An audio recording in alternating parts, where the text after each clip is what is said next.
नई किराएदारनी। एक काम करना नहीं आता तुम्हें? सारे घर में धूल हो रही है, कभी सफाई भी कर लिया करो। यहाँ पूरा दिन लगकर दोनों बाप बेटे का काम करो, साथ में ताने भी सुनो।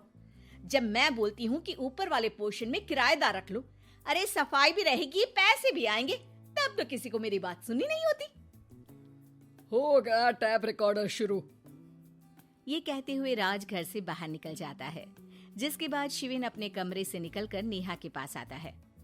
क्या यार मम्मी, कितनी बार बोला है टाइम से उठा दिया करो। हो गया ना मैं कॉलेज के लिए लेट।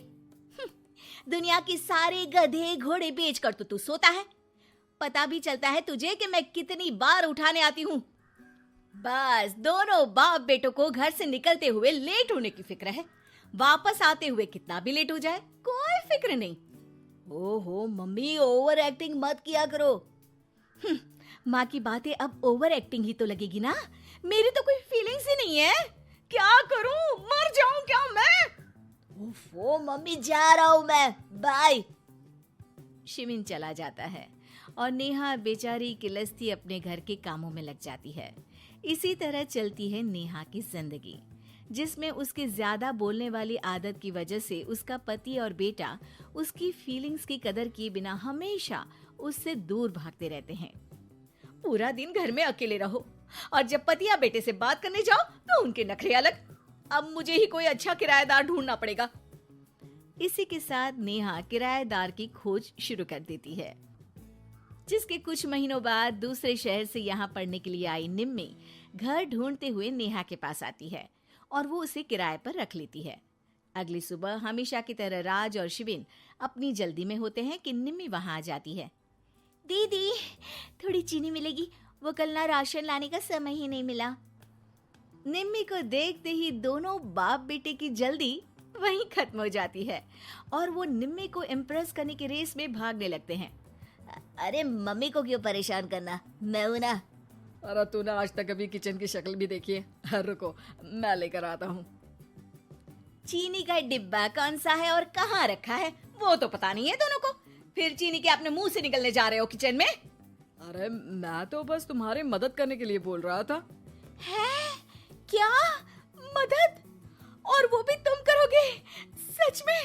अरे कोई तो सच बताओ, सुबह सुबह दोनों बाप बेटे कोई सूखा नशा करके तो नहीं आ गए ना? अरे कैसी बेकार की बातें करती हो मम्मी। अरे जब कौवा अचानक हंस की चाल चलने लगेगा तो शक होना तो लाजमी है ना।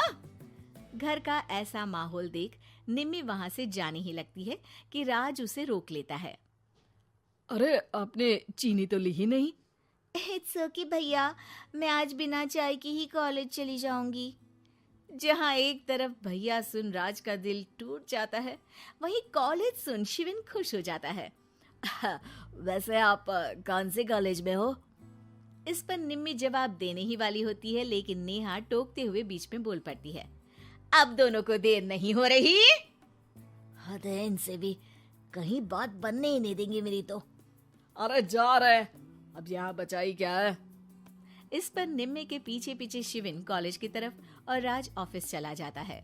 इसी तरह दिन बीतने लगते हैं, जिसमें अब सुबह जल्दी जाना और शाम लेट आने का सिलसिला सुबह लेट जाना और शाम जल्दी आने में बदल जाता है।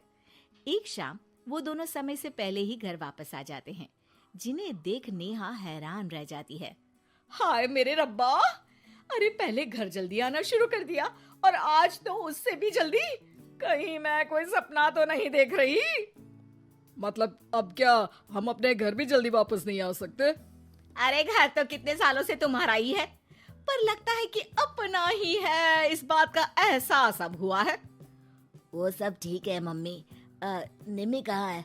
जरा उसे बर्थडे विश तो कर दूं। अरे वाह रे, आज तक तो अपनी माँ का बर्थडे तुझे याद नहीं रहा, उसका बहुत याद है।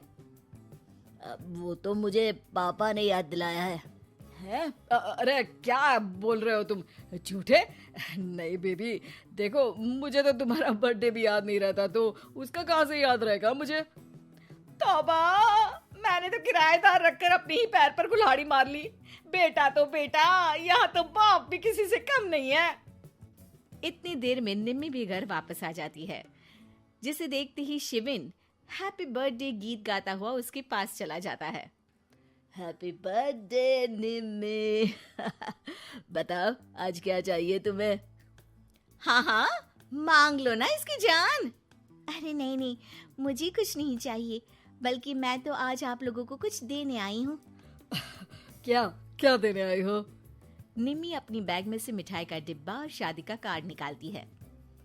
ये मेरी शादी का कार्ड और मिठाई। आप सबको मेरी शादी में जरूर आना है और इसी खुशी में मिठाई खाइए। निम्मी की बात सुनकर जहाँ शिविन और राज शॉक में आ जाते हैं, वहीं नेहा हंसने लगती है। दिल की अरमां आंसुओं में बह गए। नेहा की बात से कंफ्यूज्ड निम्मी उससे इसकी वजह पूछती है, जिस पर नेहा अपने पति और बेटे की सारी करामातें उसे बताती है। आई कांट बिलीव, आपको मैंने भैया बोला, और शिविन तुम्हें तो मैं हमेशा छोटे भाई की तरह समझती हूँ, लेकिन कहते हैं ना, man will be always man. लेकिन आज से ये विमेन सेम नहीं रहेगी इनके लिए। फिर क्या, बाप बेटे आगे आगे और नेहा झाड़ू लेकर उनके पीछे पीछे।